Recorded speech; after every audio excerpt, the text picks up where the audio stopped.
เจ็ดสองพอจะเชิญจะเลยพอน้องเชิญจะน้องมาเตียนจะหน้าพอเตียนอายัตตะพุทธาทินาทินาตังคัมวิสุปาริติตาติคาราตังวิตายาตถานาสุปะคัมปะติโสยะติธัมโมจายังวิสัสสิโนพุทธาจักตาอุลาลาภารัจจาภิกขุนัมปะโลกาทินังคุณเมหิปุญญังปัจจุตังอานาปะคัตติวิภัพพะตานะมาสุตตะสมังกาสวัยคาราเทวตาราชสัตมังมิยาสัสสุนโนระโมคาราสาเทกามิจารุเปติสิกขาระเทนะทาริมิติมินิติยาระเมตะเมตุปุรังอาราเนเทวะมิติติภมายะตุติวะสารตาวิสเนยะคาระตะปะนะปะติตะตะตุติยังนิวาระวะนังสังโฆเกณฑ์ธรรมสาวนะคารเวนะคารมะนะวะนะคารวะนะคารมาสาวนะคารวะนะตาโตนะโกโพโลยิเทวะปุราโกะราจัตตานะใจ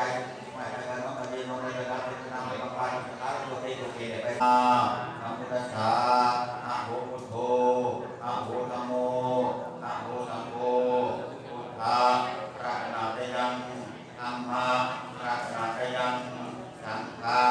รัตนะเตยังสานังเทมะทิฏฐะทิฏฐังทิฏฐะโฆษณังทิฏฐะทุกขังอารังผลถูเอปิอาภวันตุสัพพะมังคลังลาภันตุสัพพะเทวตาสัพพะพุทธานุภาเวนัสสัทธาโสทิภวันตุเตภวันตุสัพพะมังคลังลาภันตุปะดาระเตปฏิกราเจ้าว่าเจ้ามโนมหิทักละคุณอุปนิสาทุกคนดูบารานีได้ทราบแล้วของการละจงเกินของโยมาประกาลอินถวายเงินประทานของผู้ฝากทั้งหลายในสถานประกาลาบัตรให้ในข้อในสถานที่มีพระคุณทุกองค์ด้วยเถิดนะโมตัสสะภะคะวะโตอะระหะโตสัมมาสัมพุทธัสสะนะโมตัสสะภะคะวะโตอะระหะโตสัมมาสัมพุทธัสสะอะระหะโตสัมมาสัมพุทธัสสะนะตังธัมมังอภิปุชญามะสวากขาโตภะคะวะโตนะมัสสามิเยยะสะกะเลนะอามาสุปฏิปันโนภะคะวะโตสาวกสังโฆสังฆังนะมามิอุกาสวันธามิพันเตเก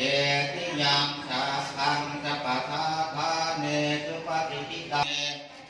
จาปิสัพพะทา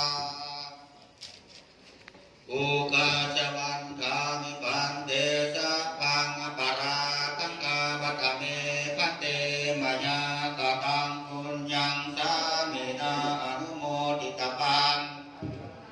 กาตังปุญญังอาหังคาภามิวันทามิคันเตสาธุสาธุมัจยังคันเตวิสุวิสุลักนัทายาติสารเนนะสหปัญจศีลานิยาจามาภูติจาศีลานิยาจามาตาติยาปิมัจยังคันเตวิสุวิสุลักนัทายาติสารเนนะสหปัญจศีลานิยาจามาก่อนครับสินเด้อบัดนี้เด้อนะโมตัสสะภะคะวะโตอะระหะโตสัมมาสัมพุทธัสสะนะโมตัสสะภะคะวะโตอะระหะโตสัมมาสัมพุทธัสสะสาธุนะโมตัสสะภะคะวะโตอะระหะโตสัมมาสัมพุทธัสสะนะโมตัสสะภะคะวะโตอะระหะโตสัมมาสัมพุทธัสสะพุทธามิตุติยัมปิพุทธังสารนังคัสสามิตุติยัมปิธัมมังสารนังคัสสามิสาธุสาธุสาธุอาทิตย์ท่านสาธารณธรรมะไป จะหน่อยถ่ายคือปิดปากครับแต่อย่าไปใกล้เด้อรักษาระยะห่างเนี่ย ป้องกันเนี่ยเด้อเออ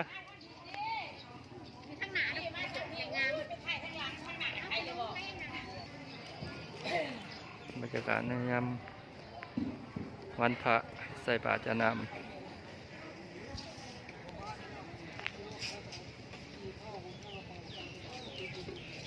กำลังตักบาตรยานามเด้ออยู่ที่วัดสัญญพร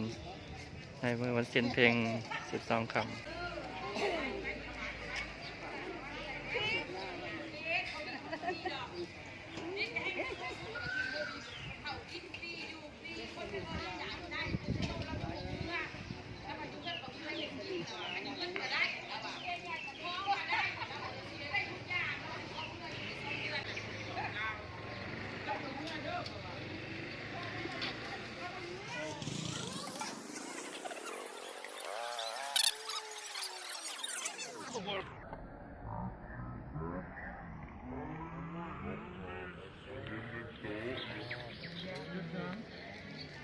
คุณมาว่าอยู่เหรอต้องได้ไทยเอาใหม่ได้ไทยเอาบัตรใหม่ได้ทำอะไรต้องได้มาไทยเอาใหม่นี้แจกก็ต้องถ้าเชื่อห้าหิคิดในจุดนี้บัตรไม่ได้ใส่ขาอันปากก็เชื่อห้าเบื่อผู้ใจจะขาดเขาสิได้ยังขาอันปากเขาแห้งได้เห็ดได้เฮ้ยตื้อเลยนั่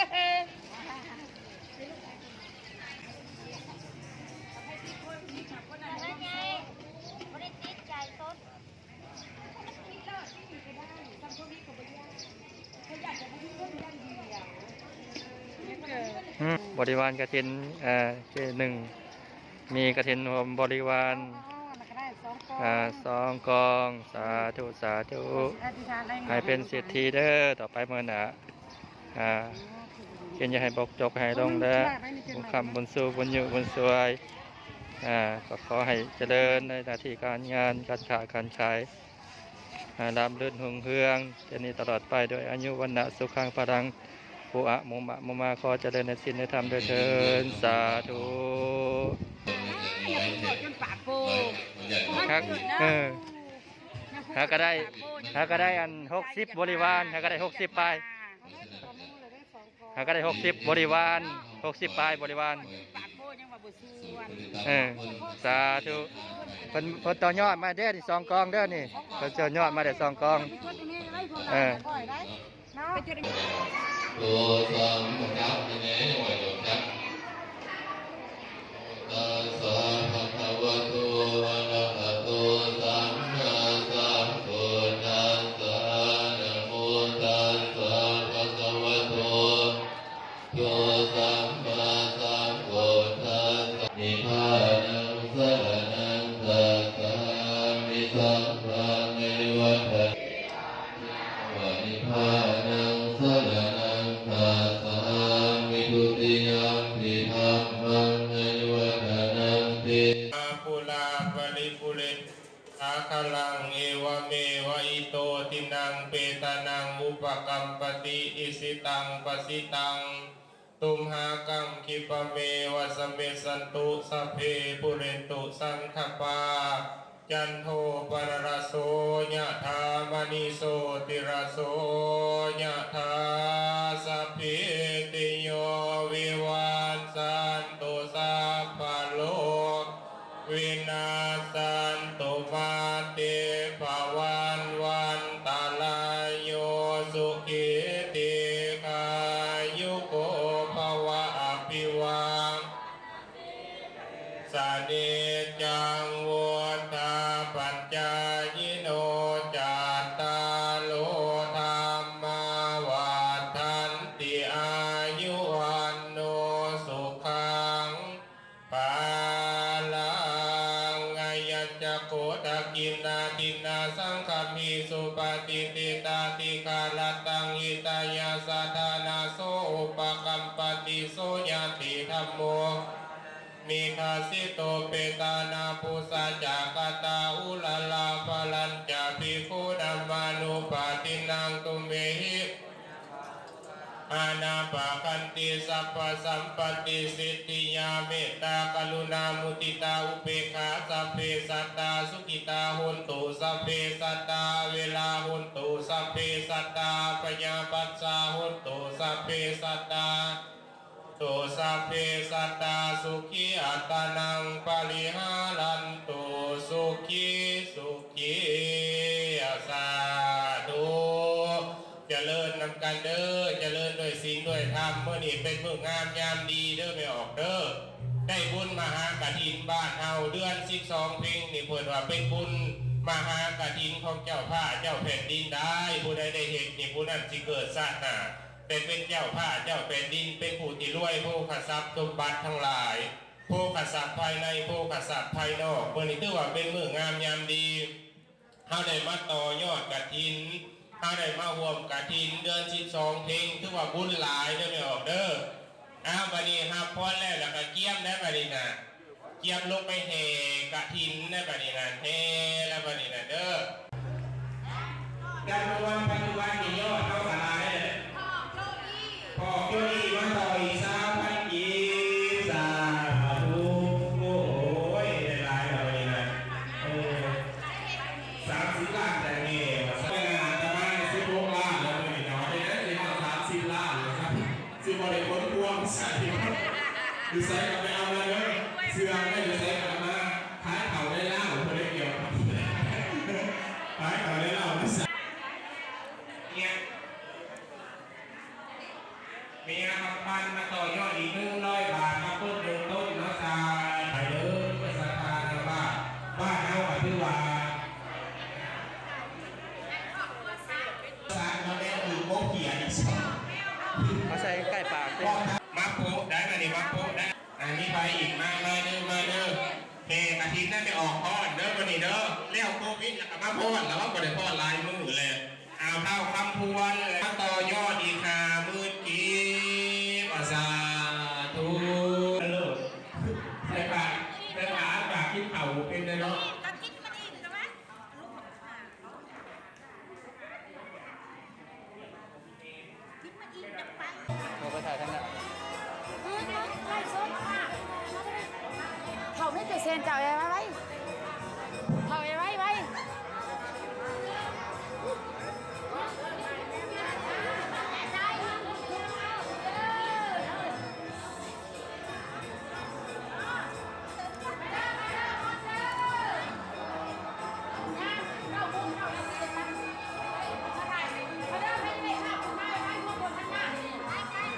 ด้เลยเด้อ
ผมไม่เอาหรอกไซยาไซยาโอ้โหเฮียวเลยสั่งผ้าให้พี่เขาพี่กระลาคนนั้นลูกกระลา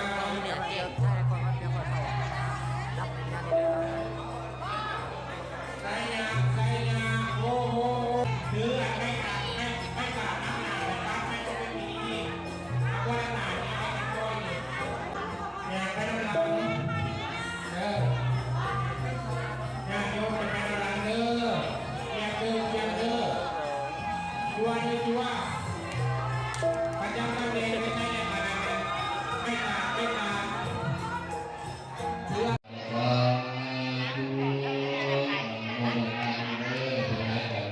จบเองนี่ติ๊กเลยติ๊กยอดผิดเลยจังล่างอะไรยอดสุดท้ายพอดีนะ16 3 ล้านพอดีติ๊กเลยแบบนี้นะเอาแต่สั้นพอดีเลยให้เอามาจบมาแล้วสิเมื่อกี้ไม่ถึงในนั้นนะครับป้าดูแล้วเราเพลงที่มาต่อยอดสุดท้ายมาจบมาดูนี่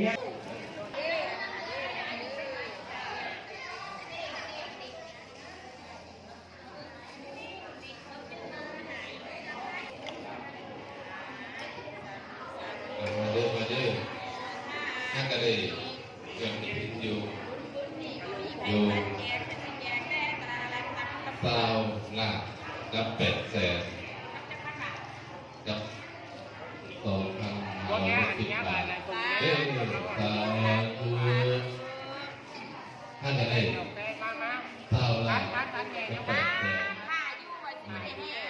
800,000โมนเดินกันก็มาแล้วนาสกาเดนะตังธัมมังอภิปุชญามาสวากาโตภะคะวะตังนัสสามิเยนาสกาเดนะอามาสุปฏิปันโนเดี๋ยวสุดเก่งเอา400 ล้านแค่นี้นะไซยาโอ้โห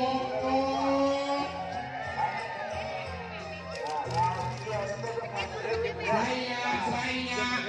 โอ้ไม่ได้ไล่สดไม่ได้สดขนาดอยู่เด้อไล่สดไล่สดไซยาโอ้ไซยาโอ้กินยังไงเลยกินน้ำได้ลายไม่แต่มีเสียง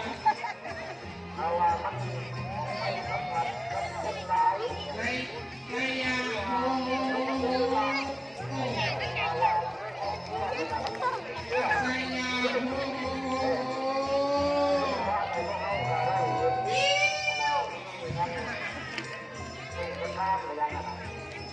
ไซยาโอ้ไซยาโอ้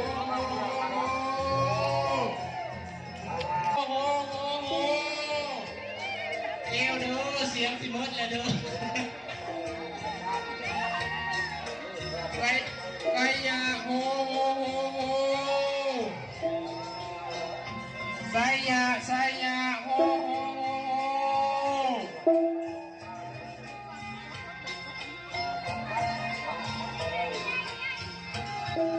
ตัจจาภิกขุนัมมานุปาทินังกุเมหิอานาปะคันติสัพพะสัมปติสิทธิยาเมตตากรุณามุทิตาอุเบกขาสัพเพสัตตาสุขิตาโหตุสัพเพสัตตาเวลาโหตุสัพเพสัตตาปัญญาปัสสาโหตุสัพเพสัตตาโตสัพเพสัตตาสุขีอัตตานังปริหารันตุสุขี